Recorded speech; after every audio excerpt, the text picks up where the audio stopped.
Olá, você que é empreendedor, executivo, empresário e está aqui assistindo essa Masterclass, obrigada por ter vindo. Então, mais uma vez, para quem ainda não me conhece, eu sou Crisley Leonel, eu sou coach de linguagem e eu trabalho com o idioma inglês. Ajudo empresários, empresas e equipes a desenvolver suas habilidades com relação ao inglês. Habilidades de negociação, de apresentação, de participação de entrevistas, negociações de vendas. Então, hoje eu estou aqui para bater um papo com você, para como que você pode rapidamente alavancar o seu inglês para que você possa ter uma performance melhor em termos internacionais. Eu vou dar algumas dicas poderosas, então falando um pouquinho de mim. Então, desde os meus 7 anos eu estudo inglês e desde que eu voltei ao Brasil em 2011, eu tenho ajudado executivos a transformarem as suas empresas, suas carreiras e inclusive suas equipes de venda através do uso do inglês. Como é que eu faço isso? Eu tenho um roadmap, que na verdade é um mapa de como a gente faz para aprender inglês mais rápido, para que você possa desenvolver as suas habilidades de aprendizado rapidamente. Então eu tenho algumas dicas aqui nessa Masterclass que com certeza vão ajudar você a enxergar o inglês de uma maneira totalmente diferente. Nos meus atendimentos eu trabalho fazendo um apanhado com o coaching, com a PNL, um pouco de mentoria e a psicologia positiva para facilitar cada vez mais o aprendizado do idioma inglês. Bom, eu tenho vários cursos na área de coaching, na área de psicologia positiva, trabalho também com mentorias e eu sou trainer de inglês pela Universidade de Westminster, onde eu aprendi várias técnicas para aprimorar e facilitar o uso e a aprendizagem do inglês com informações que realmente são importantes. Então eu tenho um roadmap, que é uma estratégia para ajudar você a desenvolver o seu inglês. Bom, a primeira coisa que a gente tem que fazer para aprender qualquer coisa na vida é ter curiosidade. Primeiro a gente precisa ter curiosidade para aprender o idioma e no caso o inglês, ele acabou virando mais do que uma curiosidade, uma necessidade. Então quando as pessoas vêm para aprender o inglês, elas já estão num estágio, num limite de que precisam falar o idioma para desenvolver as carreiras. Bom, então é importante a gente criar uma motivação, um hábito de aprendizado.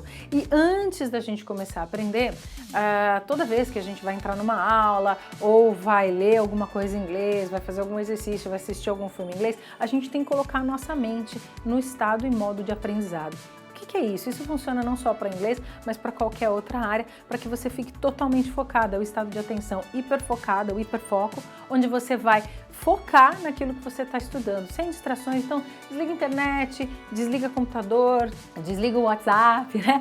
Para que você não se distraia e consiga absorver mais daquele conteúdo que você está aprendendo. E uma outra coisa que eu costumo dizer é que ensinar, qualquer um pode ensinar, desde que tenha uma boa bagagem, mas aprender é uma coisa que só você pode fazer por você mesmo. Então você realmente tem que deixar de dar desculpas e se conectar com o aprendizado e você ser o protagonista do seu aprendizado. Quer dizer, às vezes acontece, por exemplo, com algum coach aluno meu, eu falo assim, olha, você precisa dar uma lida nisso, nisso, nisso, nisso. Passou uma semana, a pessoa não leu, não conseguiu fazer nada, então aí fica um pouco mais difícil da gente estar trabalhando, vai acabar demorando mais. Então você precisa ter uma atitude de aprendizado. E aí o que eu indico? É a criação do hábito. Então você ter um hábito de estudo, um local que você estude, nem que for 15 minutos por dia, 20 minutos por dia. E é melhor você estudar 15 minutos por dia do que não estudar nada, porque você conecta o seu cérebro no aprendizado e você continua com aquela mentalidade de aprendizado em inglês. Além da motivação, uma coisa que eu gosto de falar também é por que alguns alunos vão bem e outros não, né? Então tem muitas crenças relacionadas ao aprendizado do inglês e rapidamente a gente consegue colocar essas crenças por terra. Claro que a gente tem uma idade ideal para aprender inglês ou qualquer outro idioma, que é uma fase da vida que a gente tem menos preocupações. Quando a gente fica adulto, às vezes a gente sente que é um pouco mais difícil, mas não é porque a gente não tem habilidade de aprendizado. O que acontece é porque a gente tem outras coisas para fazer, a gente tem outras coisas para usar o nosso tempo e a gente acaba não focando tanto no aprendizado ou nas coisas que a gente precisa aprender. Então é isso. Primeira coisa, primeiríssima coisa, motivação, criar o hábito do aprendizado e tirar essas crenças que a gente costuma falar, né? Tem gente que vem pra mim e fala assim, Cris, eu acho que eu tô muito velho ou tô muito velha para aprender inglês. Isso não existe. Qualquer coisa que você se dedicar e focar, você vai aprender. Pode ser que você não vire um expert em inglês, pode ser que você não se torne um professor de inglês e talvez essa não seja a sua intenção. Mas a habilidade de comunicação você consegue desenvolver fácil e rapidamente. Bom, tem gente que vem pra mim e fala que não tem tempo para aprender inglês. E aí eu costumo brincar. Imagina quando você era adolescente e você encontrou a pessoa da sua vida. E aí você se apaixonou. e a sua vida está repleta, você não tem tempo para nada. Rapidamente você vai dar um jeitinho de arrumar algum horário para encontrar com seu amor. Ou a mesma coisa quando você tem um filho, né? Para quem é pai aqui sabe do que eu tô falando.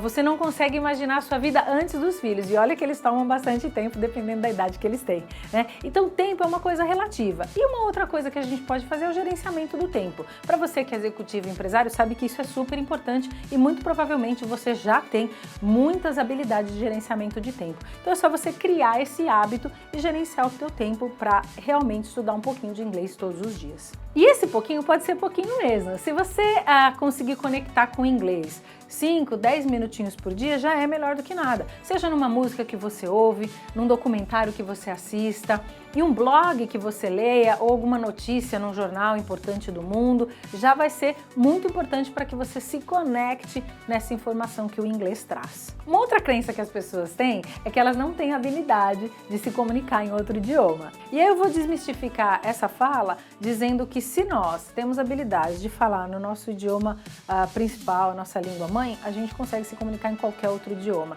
Basta que a gente foque e dedique algumas horas para esse estudo. É claro que eu não vou falar um idioma do dia para a noite. Existe um trabalho que a gente precisa fazer que é de se conectar a esse idioma. Imagina que o idioma que a gente fala hoje, que no nosso caso é o português, a gente vem estudando esse idioma já há muito tempo, desde a barriga da nossa mãe. A gente começa a desenvolver habilidades auditivas quando a gente está se desenvolvendo como feto. Então é importante que você lembre que você lá dentro da barriga da sua mãe, você já escutava o que ela estava falando. E aí você já estava estudando a sua língua mãe, né? Então já estava aprendendo a sua língua mãe. A gente tem uma mania de achar que estudar é sentar, pegar o livro lá e ficar estudando. Na verdade não é isso, é você se conectar ao idioma. Por isso que não precisa ser chato estudar inglês ou qualquer outro idioma. Basta que você tenha disposição, curiosidade e interesse. Então vamos falar de quando você começou a aprender o seu idioma, a sua língua mãe. Eu tenho certeza que a sua mãe, quando você nasceu, ela não sentou do seu lado e começou a ler um livro ou mostrar para você as regras gramaticais. Tenho certeza que ela também não te pediu para ler nenhum livro quando você era muito pequenininho. E muita gente acabou usando esse método de aprendizado. Eu mesma, quando eu estudei inglês, como eu falei para vocês, eu estudo inglês desde os meus 7 anos, eu tive muitas aulas de gramática, muitas aulas de leitura, porque eu já estava naquela fase que eu estava começando a aprender, começando a ler, e aí eu já lia coisas em inglês e tal. Claro que isso é muito natural quando você está nessa fase, mas quando você é um adulto, a gente tem um pouco mais de dificuldade de voltar no tempo e imaginar como é que foi difícil a gente ler os primeiros textos em português, mesmo na nossa língua mãe. Como é que foi difícil a gente entender ou fazer interpretação de texto quando a gente era pequeno, né? Então, o que isso nos mostra? Você ficou lá 7 anos da sua vida ouvindo e falando inglês, né? Então vamos supor que você, como criança, você aprendeu a ouvir, você ficou lá até os seus 2 aninhos de idade, isso varia de criança para criança, mas você ficou lá até os seus 2 aninhos de idade ouvindo a sua mãe falar, seu pai falar, seus familiares, então ouvindo o idioma nativo, tá certo? E aí depois dessa fase você foi para a escola e lá você começou a aprender o alfabeto, começou a fazer aquelas técnicas de pronúncia, né, do A, E, das vogais, das consoantes, e a partir daí você começou a desenvolver a leitura. Aí o que acontece? Quando a gente está adulto, como a gente já masterizou essas informações, como a gente já sabe fazer isso com o pé nas costas, a gente acha que tem que fazer isso também muito facilmente em outro idioma. E aí a gente se frustra porque não é bem assim. A gente tem que pensar um pouquinho e voltar lá atrás. É mais rápido? É mais rápido, mas também exige esforço. Bom, então você já sabe o caminho das pedras. Eu falo que o método mais eficaz para aprendizado de um idioma é a gente voltar nessa teoria de como nós aprendemos a nossa língua mãe. Então, primeiro, escutar muito, começar a falar, depois passar para a leitura e, por último, a escrita. É claro que como adultos a gente acaba tendo que fazer isso tudo meio que ao mesmo tempo, porque a gente já sabe ler, já sabe escrever, a gente já tem mais facilidade de absorver esse conhecimento, absorver esse aprendizado. Bom, e diferente do que muita gente pensa, é claro que a criança ela aprende muito rápido, mas o adulto ele acaba aprendendo melhor. Por quê? Porque ele já tem referências, ele não é uma página em branco, né? Apesar que hoje em dia também já tem teorias dizendo que as crianças também não são páginas em branco, mas isso é assunto para uma outra coisa, para uma outra conversa. Então o que a gente diz é que o adulto ele consegue aprender melhor. Por quê? Porque ele já tem técnicas de aprendizado. Imagina que na sua vida você já aprendeu muitas coisas do zero, começou do nada e acabou desenvolvendo até uma certa especialização, ou acabou aprendendo de uma maneira muito proficiente. E é importante que você se lembre disso toda vez que você tiver aquela frustraçãozinha porque não entendeu uma ou duas palavras em inglês. Então o ciclo de ouro realmente é esse, é primeiro escutar, falar, ler e escrever. Porque quem ouve bem, fala bem. Quem escuta bem, fala bem. E quem lê bem, também escreve bem. E isso mesmo que você não seja um expert em gramática. Uma outra coisa que eu gosto de falar muito, que é o principal do aprendizado de um idioma, é o contexto. O que é o contexto? Existe um pesquisador de nome Albert Mehrabian. Ele ficou muito famoso porque ele desenvolveu uma teoria. E essa teoria, apesar de controversa, ela diz que apenas 7% de tudo que a gente comunica é linguagem verbal e que uma média de 38% do que a gente comunica é a cor da nossa voz. Quer dizer, o que é a cor da nossa voz? É o tom, é a nossa entonação, é a maneira que a gente fala e cerca de 55% é a nossa linguagem corporal. Então eu vou dar alguns exemplos aqui para facilitar essa informação. Eu acredito muito nisso e eu acredito que isso realmente tem a ver com o jeito que a gente se comunica. Por isso que eu tô falando de contexto, né? Então vamos pensar que você tá lá num aeroporto e no aeroporto eles vão usar um tipo de linguagem para comunicação mais básica. Muito dificilmente, quando você estiver num aeroporto, as pessoas vão falar, mesmo que esteja em outro idioma, de coisas que não estão relacionadas àquele ambiente, àquele contexto. Então é importante que você contextualize a informação, o ambiente que você está inserido, para que você tenha mais facilidade de absorver a linguagem que está sendo usada ali naquele ambiente. E a linguagem não é só a linguagem falada, é essa linguagem, o tom da voz e a linguagem corporal também. Quer ver um exemplo? Imagina uma pessoa que é muito próxima a você, pode ser o seu companheiro, seu pai, sua mãe, seu filho, uma pessoa que realmente te conhece, seu melhor amigo. Essa pessoa, se você ligar para essa pessoa, ela não está te vendo. No alô, essa pessoa já sabe como é que você tá, dependendo da entonação da sua voz, porque a nossa voz ela tem uma energia, né? Então, se você vai para algum lugar onde você consiga perceber essa energia que existe na voz, fica mais fácil de você se conectar ao aprendizado do idioma e à situação que está ocorrendo. Por isso que o contexto é super importante. Uma outra coisa que eu falo de contexto é porque no inglês tem muitas palavras muito parecidas. Isso acontece também no português. E palavras que tem uma palavra que tem vários significados. Então vamos pensar. Se eu falar para você o meia. Meia pode ter vários contextos em português. Então pode ser meia que a gente usa no pé, pode ser meia o número 6, né? Meia, quando a gente está falando de um telefone, pode ser meia de meia dúzia, pode ser meia de campo, se a gente estiver falando de futebol. Então tem várias conotações para essa palavrinha em português. E o mesmo acontece em inglês e o mesmo acontece em outras línguas também. Então, quando a gente se conecta no contexto, fica mais fácil da gente entender o que está acontecendo, tá certo? Então, lembrando que, por exemplo, o linguajar de um aeroporto vai ser o linguajar de um aeroporto aqui no Brasil, lá em Nova York, na China, no Japão, em qualquer lugar, o jargão vai ser o mesmo. Se você está num restaurante, a mesma coisa, e se você está numa apresentação de negócios ou numa entrevista de emprego, o linguajar, ele geralmente é o mesmo. Se você vai ligar para um supplier ou se você vai falar com um comprador, um fornecedor, também a linguagem não vai fugir muito daquele assunto do dia a dia, aquele assunto que vocês já tratam normalmente. Então é bom que você se conecte a esse assunto. Dentro ainda disso que eu falei, da teoria da comunicação do Albert Mehrabian, é importante a gente entender, quando a gente está no telefone, muita gente me diz, Cris, eu tenho muita dificuldade de falar inglês quando eu estou ao telefone. Por quê? Porque você perdeu 55% da comunicação, que é a comunicação corporal. Então isso ajuda também, quando você estiver dentro de um contexto, você entender a linguagem corporal da pessoa. Vamos dizer que você não consiga perceber essa linguagem corporal, e a maioria das vezes acontece da gente não perceber porque a gente está tão focado na gente, eu não posso errar, eu não posso me enganar com as palavras, eu tenho que lembrar todas as palavras, que eu não presto atenção no que a outra pessoa está fazendo. Eu não presto presto atenção na comunicação que está ocorrendo, que não seja a comunicação falada. Uma outra coisa interessante de observar, ainda falando de contexto, é que nós seres humanos não somos tão criativos assim. O que eu quero dizer com isso? Principalmente em termos de linguagem e de linguística. Então vou te dar um exemplo. Se existe alguma pessoa que é do seu convívio há muito tempo, isso acontece muito entre casais, entre filhos, irmãos, pais, você acaba tendo uma linha de raciocínio que geralmente se repete. Vou dar um exemplo. Eu sou casada já há 18 anos e quando meu marido começa a falar, eu já mais ou menos sei qual o repertório que ele vai usar, quais as palavras que ele vai usar, onde que ele vai terminar a linha de raciocínio, quais os exemplos que ele vai dar. Isso acontece porque a gente já está há muito tempo junto. Aí você fala assim, Cris, então eu tenho que conhecer as pessoas com as quais eu vou falar? Não, mas isso é para que você perceba a linguagem que você vai usar com as outras pessoas. Normalmente a gente não é tão criativo assim. O meu modo de falar, ele geralmente é repetitivo. Eu vou me direcionar às pessoas com um pouco mais de formalidade, menos formalidade, dependendo do como eu me comunico. Porque eu não sou tão criativa assim para inventar ou para ter diferentes tipos de comunicação ou totalmente diferentes tipos de comunicação com pessoas diferentes. Então o que acontece? Um exemplo que vai ficar bem claro para você. Vamos dizer que eu vou para uma entrevista de emprego.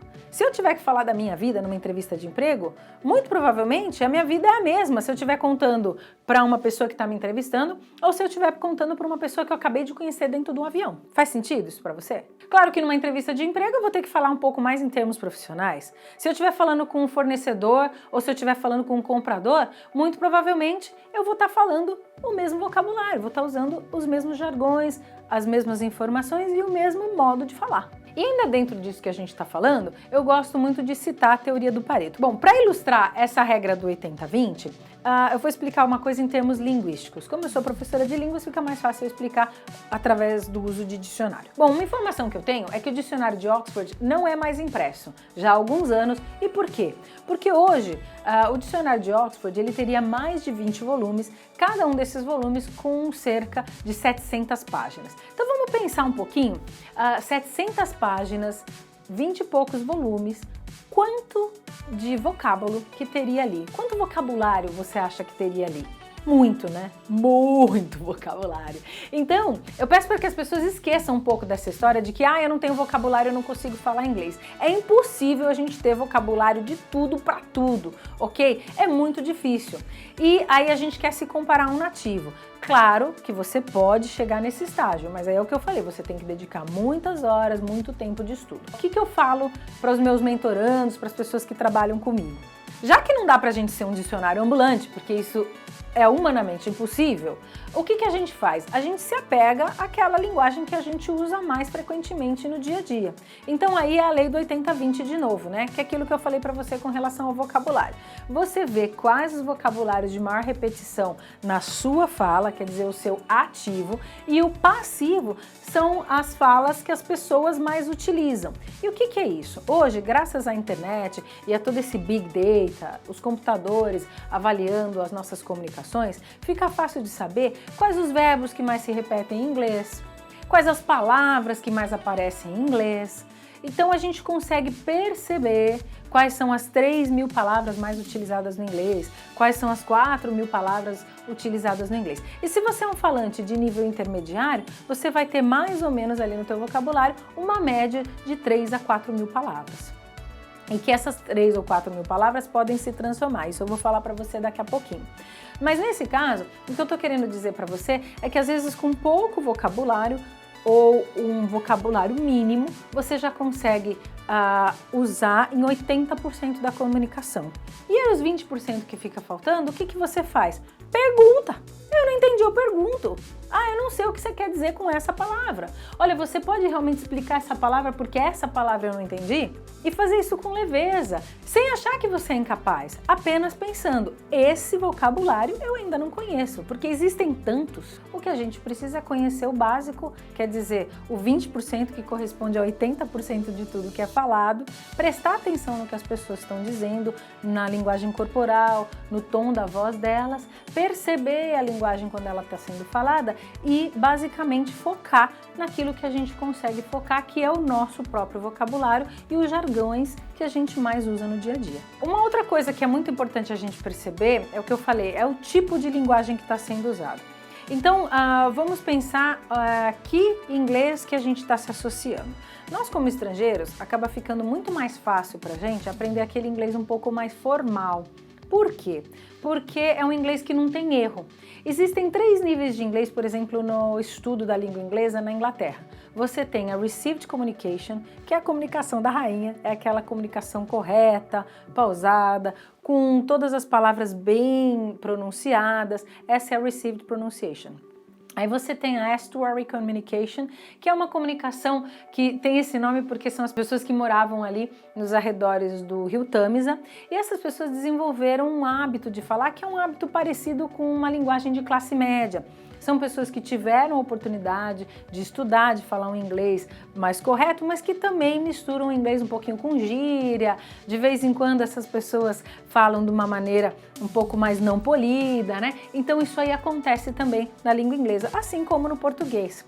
E além disso, eles têm o inglês Cockney, que eles chamam, que é aquele inglês cheio de gíria, é aquele inglês que, se a gente tivesse que falar, é o inglês mais popular, tá certo? Então é importante que a gente entenda esses 3 níveis para ver que tipo de inglês que a gente vai estar falando. Então, se você tá no ambiente corporativo, talvez seja melhor você se conectar com esse inglês mais formal. E aí até o que você assiste, o que você lê, tem que estar conectado também com esse tipo de inglês. Então não adianta você ficar aí assistindo blogs, onde as pessoas falam muita gíria e tal, que não vai te ajudar muito no seu ambiente profissional. E também não adianta você ficar lendo textos que são textos de Facebook, textos assim que não tem tanta qualidade em termos profissionais. Agora, se você quer desenvolver mais uma habilidade de comunicação do dia a dia, aí pode ser que você se conecte nesses blogs, nesses sites um pouco mais populares. Então aí você vai conseguir ter esse acesso e vai conseguir perceber qual o tipo de linguagem que vai ser mais importante para você estar usando. Bom, eu prefiro sempre prevenir do que remediar. Então, em vez de ficar lendo bobeira em inglês e tal, eu prefiro ler coisas um pouco mais sérias, um pouco mais corretas, para que eu não dê nenhuma gafe na hora que eu estiver falando inglês profissionalmente, tá certo? E é claro que se eu tiver numa linguagem um pouco mais informal, como eu acabei morando fora há muito tempo e tal, fica mais fácil de eu fazer isso. Mas isso também não te impede de aprender sozinho, por exemplo, assistindo entrevistas com Snoop Dogg, com Eminem, ou com pessoas assim que têm um linguajar um pouco mais de gíria, que usam uma comunicação um pouco mais diferente, um pouco mais descontraída, e aí você que decide que tipo de mensagem você vai estar captando. Vamos supor que eu vou assistir uma entrevista com o Obama. É óbvio que o Obama vai ter um tipo de linguagem muito diferente de uma linguagem de uma entrevista com o Snoop Dogg, por exemplo. Ok? Então é mais ou menos nesse tipo de informação que eu quero que você se conecte. Qual é o inglês que você está precisando? Bom, aí estudar gramática ajuda um pouquinho, né? Então, falando um pouco de gramática, que a maioria das pessoas não gosta, fala assim, ai, não vem com gramática, pelo amor de Deus. A gramática, ela acaba sendo um pano de fundo para a língua. Então, é importante que você saiba algumas regras básicas da gramática, que você saiba algumas regras básicas de conjugação, mas não é que você, quando você aprendeu sua língua mãe, você soube a gramática antes de se comunicar. Muito pelo contrário, você primeiro começou a se comunicar, aí sua mãe ia lá, dava aquela acertadinha, teu pai, as pessoas que você conhecia, sua professora, seu professor, e eles iam lá te ajustando ou ajustando a sua comunicação. Então é importante que a gente perceba isso, e é por isso que é importante ter um profissional ajudando você nesse caminho. Ou que você possa se gravar e se ouvir, perceber onde é que você está cometendo os erros. Hoje em dia existe muita tecnologia, então a gente pode usar até o WhatsApp. Tem lá o microfoninho do WhatsApp que você pode acionar, falar com a inteligência artificial para ver se ela consegue traduzir o que você está falando em escrita. E aí você vai ver se a sua pronúncia tá boa, por exemplo. Então hoje em dia existem muitas tecnologias para ajudar a gente nessa área, mas lembrando que a gramática ela deve ser o pano de fundo e não a parte principal do seu aprendizado do inglês. E o que muita gente erra é que a pessoa quer estudar gramática, quer saber todas as preposições antes de saber os verbos. E aí fica meio difícil, porque verbo é ação. A gente se comunica falando dos verbos. Então vamos pensar quando você começou a falar lá quando era pequenininho, e aí você estava com fome, e você não precisava falar muita coisa para sua mãe, você só falava comer, que é o verbo. E não precisava nem conjugar o verbo, né? Você só falava comer e sua mãe já sabia que você estava com fome. E aí você aprendeu também que existe o pronome. Então, eu comer. E aí você lembrou que tem outro verbo, alguém te lembrou que tem outro verbo, que é eu quer comer. Que é assim que a criança fala, né? Eu quero comer. Aí depois sua mãe vai lá, ou alguém, algum adulto, fala assim, te corrige e fala assim, eu quero comer. Aí você fala assim, eu quero, por que não quer? Então, por exemplo, um dos meus filhos veio e falou assim pra mim, mãe, eu já fiz isso. E eu falei, não, não é fezi, é fiz. Ah, mas por quê? Ah, porque é passado, mas não precisa saber o que é isso agora, não. Precisa saber que é eu fiz, porque você tá falando de ontem. Depois falou assim, eu não quero comer. Não, não é comer, é comer, porque você tá falando de agora. Então, com isso, a gente acaba assimilando sem perceber. Não precisa ser uma aula de gramática, é para que você perceba onde que você pode melhorar, mas onde você pode lapidar, porque a fala, a linguagem já estava lá. O comer, o fazer. Então, os verbos você precisa acabar aprendendo primeiro mesmo. E aí você aprende um pouco de verbo, aprende os pronomes, aprende os substantivos e aí você vai montando as suas frases. Aprende as WH questions, que é onde, como, quando, por que a gente usa o tempo todo. Então, a gente acaba aprendendo essa gramática para facilitar a nossa desenvoltura na comunicação. Mas não que isso seja o principal, isso é um pano de fundo para quando a gente já está falando o idioma. Bom, é uma coisa que eu gosto muito é a morfologia. E aí você fala assim, morfo o quê? Morfo tem a ver com forma e isso tem a ver com a parte da formação de palavras. Então lembra que eu falei um pouquinho antes que as palavras, elas podem se transformar, existe a formação de palavras. E aí você já deve ter ouvido mesmo em português a utilização de sufixos e prefixos para que você possa transformar as palavras. Vou dar um exemplo aqui da formação de palavras só para ficar bem claro. Imagina a palavra form. Form é forma em inglês, já que a gente está falando de formação de palavras, né? Form é forma em inglês, mas também é formar, ok? Aí vamos supor que eu coloco um prefixo nesse form e vira transform, transformar. E vamos supor que eu coloque um tion lá no final, como no português eu coloco formação, transformação. Então esse ação eu posso colocar um tion no inglês e fica transformation.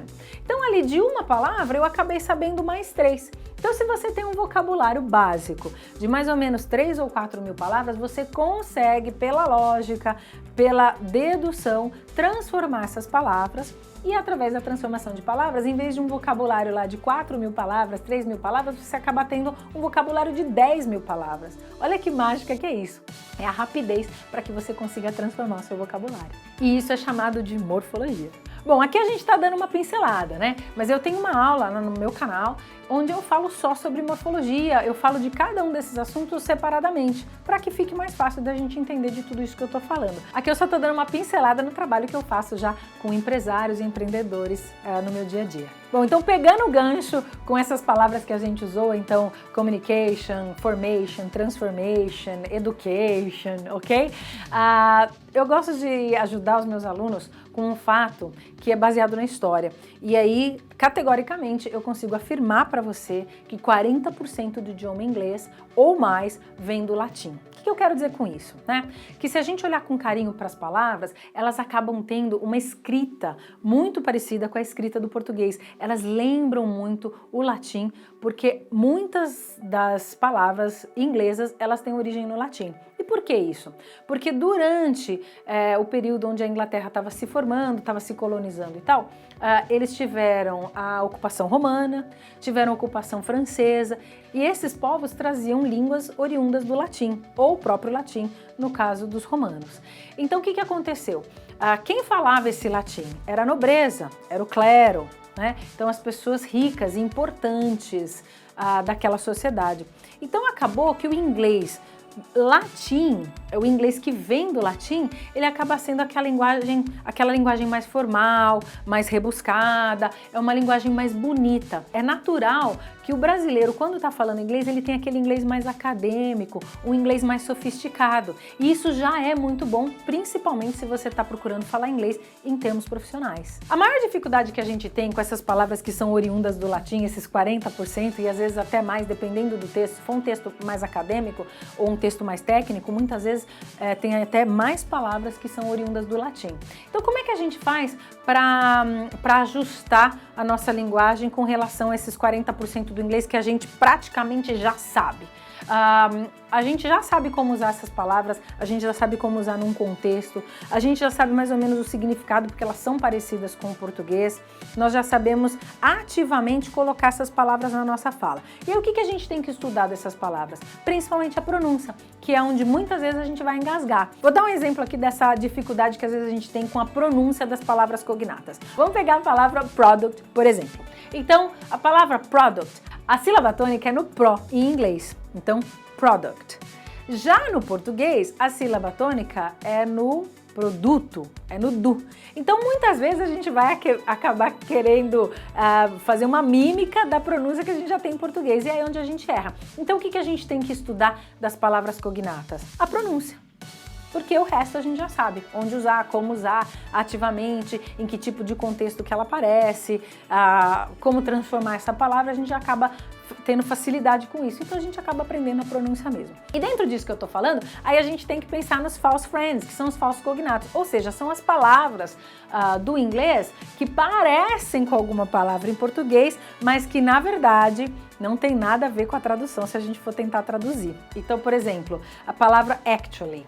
Actually é na verdade e não atualmente, não tem nada a ver. Então, nesses casos, eu acabo fazendo nos meus atendimentos uma ponte para que as pessoas entendam e fiquem atentos com relação a essas palavras. Todas as palavras que são falsos cognatos, não. As que mais se repetem dentro dos contextos que a pessoa provavelmente estaria utilizando. Uma outra coisa importante para observar com relação ao estudo de um outro idioma, e o inglês principalmente, que é a minha especialidade, vamos pensar na combinação de palavras. O que é essa combinação de palavras? Lembra quando eu falei para vocês que a gente já tem um raciocínio que ele meio que combina algumas palavras, elas juntas geralmente formam aquele contexto que a gente já está acostumado? Vamos pensar num exemplo muito simples. Se eu falar para você alfabética, automaticamente já vem a palavra ordem na sua cabeça. Ordem alfabética, porque essas duas palavras geralmente acontecem juntas. Então, por exemplo, quando eu vou tomar decisões, esse tomar decisões é o verbo que geralmente vem acompanhado por decisões. Então, se a gente conseguir perceber isso também no inglês, fica mais fácil da gente melhorar a nossa fluência com relação a esse idioma. Bom, com relação à pronúncia e accent. Accent é o sotaque que a gente tem quando estamos falando inglês, ou qualquer outra língua, qualquer outro idioma. Mesmo no Brasil, a gente tem sotaques diferentes e pronúncias diferentes no Brasil inteiro. O Brasil é muito grande, então a gente acaba tendo essa possibilidade aqui no Brasil. E, inclusive, palavras que num estado são usadas e no outro estado tem outras palavras para designar aquela mesma coisa. Ou quando a gente faz um paralelo em português do Brasil e português de Portugal, também tem algumas palavras que têm uma certa correspondência e outras que não têm nada a ver. Então, é importante a gente perceber a pronúncia e trabalhar na nossa pronúncia para que ela seja cada vez mais clara. Uma coisa importante é que a gente siga as pronúncias mais frequentes. Então, eu vou dar um exemplo para vocês. Há um tempo atrás eu estava trabalhando com alguns empresários e executivos de uma indústria farmacêutica, e um dos líderes dessa indústria farmacêutica, que era o VP, ele estava aqui no Brasil e ele era da Índia. Então ele falava um inglês com sotaque indiano. E aí eu, com os meus mentorandos, a gente acabou desenvolvendo um material para ouvir bastante indianos falando inglês. Por quê? Porque tinha essa situação do sotaque. Então é importante que a gente tenha uma diversidade de sotaques, porque o inglês que é falado na Inglaterra é um pouquinho diferente do inglês que é falado nos Estados Unidos, é um pouquinho diferente do inglês que é falado na Nova Zelândia e que é um pouquinho diferente do inglês que é falado em Singapura, na França, porque na verdade para qualquer país que a gente vá, a gente pode se comunicar em inglês. Mas é importante que a gente tenha respeito às outras culturas e que a gente consiga quebrar essa barreira do medo de perguntar. Então, se você não entendeu, pergunta, não tem problema nenhum. A gente aprende a perguntar: olha, desculpa, eu não entendi essa palavra que você falou, o que quer dizer? Aí, quando a pessoa for explicar, pode ser que você entenda que talvez você teria um accent ou um sotaque totalmente diferente para aquela palavra. E aí, mais uma vez, você pode usar o aplicativo do WhatsApp para te ajudar nessa tarefa. Então, liga lá o microfoninho, vê se a sua pronúncia tá boa. Se o WhatsApp entender a tua pronúncia, é porque ela tá boa e porque ela tá uma pronúncia mais normal, de acordo com a língua inglesa. Tem uma outra situação que muita gente vem falar para mim que tem a ver um pouquinho com crenças que a gente falou lá no começo, mas que é o uso passivo e ativo do nosso vocabulário. Então é preciso que a gente entenda que algumas coisas passivamente nós vamos entender que é uma beleza. E tem muita gente que chega para mim e fala assim: Cris, eu entendo quase tudo que você fala, mas na hora que eu vou falar, eu travo. Então, ou porque a gente acabou estudando mais o listening e a gente praticou muito pouco a fala, ou porque a gente tem algumas travas de fala, a gente tem medo, a gente não consegue se comunicar, normalmente por algum receio interno. Isso a gente trabalha na hora das crenças. Mas é muito importante que a gente consiga, nessa hora do passivo e do ativo, perceber que ativamente a gente pode ter um vocabulário um pouco mais reduzido, mas que passivamente, muito provavelmente, o nosso vocabulário vai ser muito maior. Então, quais as palavras que eu entendo? Quais as palavras que eu consigo perceber dentro de um contexto? Esse é o passivo. E o ativo é o que efetivamente eu consigo falar. Lembra quando você era pequeno e alguém falava assim: agora explica o que a professora falou. E aí você ficava tentando achar as palavras? Então é fazer isso mesmo no seu dia a dia. Explica o que você faz, explica o que o seu chefe faz, explica o que a pessoa que trabalha com você faz, explica o que o seu amigo, seu melhor amigo faz, e aí você começa a se conectar com outros vocabulários e ativamente começa a melhorar o uso do idioma. Quer ver um outro exemplo? Eu uma vez estava treinando um executivo para uma entrevista que ia acontecer em inglês. E aí eu falei: e aí me fala um pouco da sua vida, me fala um pouco do que você fez em termos profissionais. E aí ele falou assim: eu vou falar disso, eu vou falar daquilo, eu vou falar daquilo outro. Eu falei: então fala. Mas em inglês? Fala em inglês. Aí ele meio que começou a gaguejar. Quais as chances disso acontecer no dia real da entrevista? Grandes, né? Então eu falei: agora você vai ter que treinar, você já sabe que isso é uma pergunta que eles vão fazer. Então treina esse tipo de comunicação. Ativamente, você vai falar uma vez, vai falar duas, vai falar três, até que uma hora fica bom. Bom, então só para resumir aqui, o passivo, o que é o passivo? É você ouvir e ler. E o ativo é você falar e escrever, porque daí exige de você essa ação de fazer o que tem que ser feito, que é o falar e escrever, que é geralmente onde as pessoas mais têm dificuldades. Bom, esse é o roadmap que eu tinha para passar para vocês com relação ao aprendizado do inglês. E aqui fica a dica para a próxima palestra, que lá vocês podem ter um pouco dessas técnicas um pouquinho mais aprofundadas, onde eu vou explicar para você cada uma dessas técnicas detalhadamente para que você consiga desenvolver o seu inglês de uma maneira mais rápida, mais efetiva, mais objetiva, com resultados mais rápidos, ok? Espero que tenha te ajudado, espero que você tenha mudado a maneira como você pensa em aprender inglês. E aí, se você quiser entrar no meu canal, é onde a gente ajuda pessoas a aprender o inglês de uma maneira mais descontraída. E inclusive lá tem os meus contatos, se você quiser escrever para mim também, cris@ocudus.com. Então, cris@ocudus.com, ok? Espero você lá. Bye!